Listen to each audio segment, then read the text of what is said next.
recent revolutions drive us to lower levels of organization, such as the quantum level.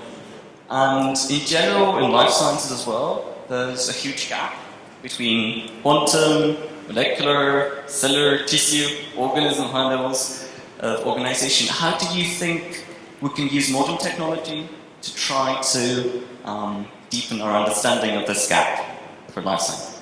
Oh, well, is this on? Can you hear me? What a simple question to start with. What I would say is just something which is a little more philosophical. Explanations in science that are useful are often at different levels. In other words, we shouldn't be always seeking understanding in how an animal works in terms of quantum physics. I know some scientists disagree with that, but I think that there are appropriate levels for understanding, and you don't have to dive deep, because often you just lose connections.